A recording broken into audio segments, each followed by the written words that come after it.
सुमित जी, अफगानिस्तान ने पाकिस्तान को खुली धमकी देते हुए कहा कि हम बहुत लंबी जंग लड़ सकते हैं, पाकिस्तान जरा सी भी अब गलती न करे। क्या मुनीर एक राइट पर्सन आपको लगते हैं जो इन हालातों को संभाल पाएंगे? क्योंकि मुनीर को तो लगता है कि कोई भी जंग हथियार से लड़ी जा सकती है। क्या पड़ोसी देश अफगानिस्तान के साथ वो अपने रिश्ते ठीक कर पाएंगे? देखिए मोनिका जी, जंग लड़ती जाती है जज्बे से। जंग लड़ी जाती है ईमान पे, जंग लड़ी जाती है स्वाभिमान पे, शान पे। यहां किराए की जंग लड़ रहे हैं, ये अमेरिका की जंग लड़ रहे हैं। अमेरिका को चाहिए बगराम, अमेरिका को चाहिए रिकोडेक, अमेरिका को चाहिए पसनी पोर्ट। ये उसकी जंग लड़ रहा मुनीर, नहीं तो अफगानिस्तान से तो इनका मतलब ही नहीं है। देखिए, तहरीक तालिबान के 8,000 लोगों को एक्स आईएसआई का चीफ पाकिस्तान लाया, बोला केपीके में तुम्हें बसाऊंगा, तुम यहां काम करो, हम तुम्हें डिस्टर्ब नहीं करेंगे। चीफ बदला तो ये उनके पीछे निकल गए। अब मुनीर की परिस्थिति देखिए, बलोचिस्तान में उसके आदमी गाजर मूली की तरह कट रहे हैं। जाफर एक्सप्रेस में जो पीछे बम धमाका हुआ कुछ दिन पहले, वो कहां हुआ? सिंध में हुआ। केपीके में करीब करीब इसके 150 लोग मर गए। कल पाकिस्तान ने खुद कहा, we have lost thousands of man in KPK. ठीक है जी।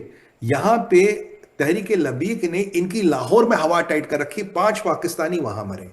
ठीक है जी। यहां आपके बलोचिस्तान में कहर है, यहां आपका अफगानिस्तान में हालात खराब है, यहां आपका तुर्कमान बॉर्डर हो, चमन हो, सारे बॉर्डर इनके बंद हैं। यहां अमेरिका का प्रेशर है, यहां चाइना का प्रेशर है, और यहां सऊदियों का प्रेशर है।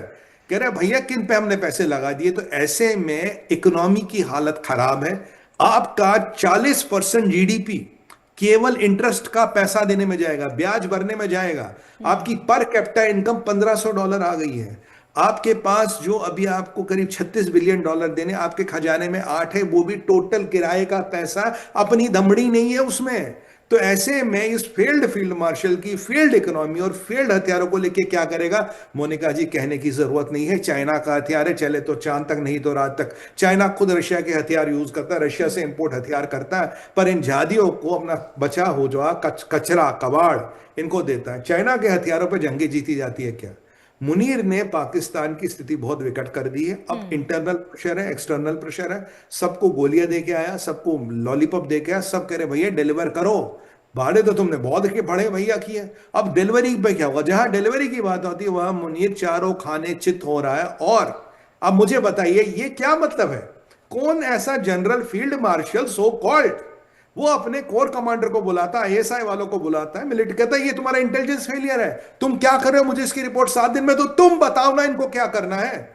भाई तुम जनरल हो ना, तुम बताओ क्या करना इनको, तुम बताओ तुम क्या करोगे। भैया वो क्या करेंगे? पोस्ट छोड़ के भागेंगे जो वो भाग रहे हैं आज की डेट में।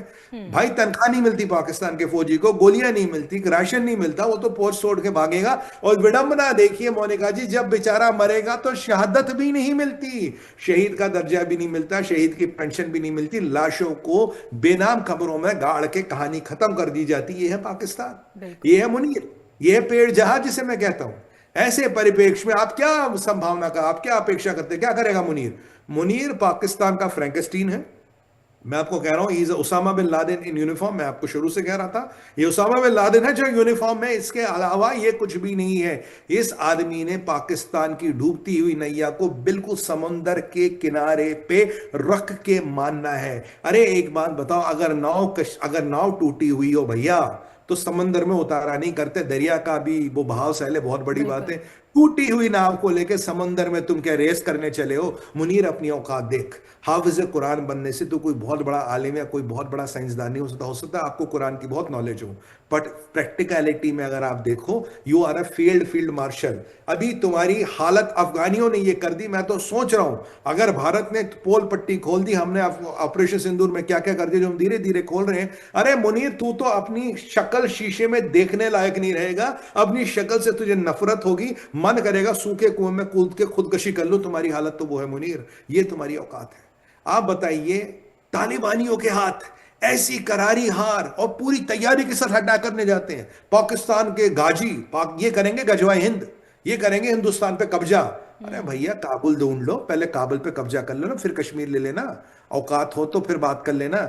तुम तो अभी चूहों की तरह भागते नजर आ रहे हो। और याद कीजिए मोनिका जी, 1.5 महीना पहले आपके शो पे मैंने कहा था, वजीरिस्तान में 52 इसके लोग पकड़े गए थे, बिल्कुल लिटरली उनको चड्डी में भगाया था अफगानियों ने, ये तालिबानों ने, और कहा था लास्ट वार्निंग है, अब की बार चड्डी में भागने दे रहे, अगली बार जिंदा नहीं छोड़ेंगे। और देखिए वो परिस्थिति आ गई। क्या है ये मुनीर, क्या है ये पाकिस्तान की सेना, किस पे सऊदियों ने पैसा लगाया, किस पे? भाई एक तो हम कहते थे रेड एंड व्हाइट के पैकेट में बाबू बीड़ी, आज तो उससे भी घटिया परिस्थिति। ये तो भैया क्या बोलूं मैं, ये तो सिगरेट के उसमें ना पान का पत्ता लपेटे हुए है, बस यही है, बीड़ी भी नहीं है, बीड़ी का भी अपमान नहीं करूंगा। ये पाकिस्तानियों की औकात दिख गई है। ये जरा, ये जो कतरी और सऊदी वाले आ रहे थे ना, भाई लड़ो मत लड़ो मत, क्यों नहीं कह रहे थे? देखिए उन्हें पता था तालिबानी इनको ठोक देंगे, इनकी इनकी मतलब वो सारे रंग निकल आएंगे, औकात दिख जाएगी दुनिया को, और हमारे मिलिट्री पैक्ट में कितना दम है वो दिख जाएगा। और आज कहता हूं सऊदियों को, भाई तुमने तो कहा था attack on Pakistan is attack on us, हम पे अटैक, उन पे अटैक, उन पे अटैक, हम पे अटैक, तो अरबी कब आ रहे ऊंट पे चढ़ के लड़ने?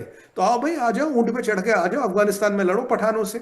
पश्तून पिछले 1000 साल से लड़ रहे हैं, अगर अरबियों में दम है, सऊदियों में दम है, आए ना ऊंट पे बैठ के, आए लड़े पठानों से, देखते किसमें कितना दम है, देखते तुम्हारे ऊंटों में कितनी ताकत है, आओ लड़ो अफगानिस्तान में अगर औकात है तो। मुतवी साहब तो कह रहे जिसको मर्जी है आके अफगानिस्तान में लड़ो। और याद रखिए मोनिका जी, एक डायलॉग कहा, अभी हमने केवल 10% ताकत दिखाई है, 90% बाकी है, और तालिबान के पास और भी बहुत से विकल्प है मुल्ला मुनीर। ये दो चीजें जरा पाकिस्तानी गांठ बांध ले, अभी स्टोरी बाकी है मेरे दोस्त।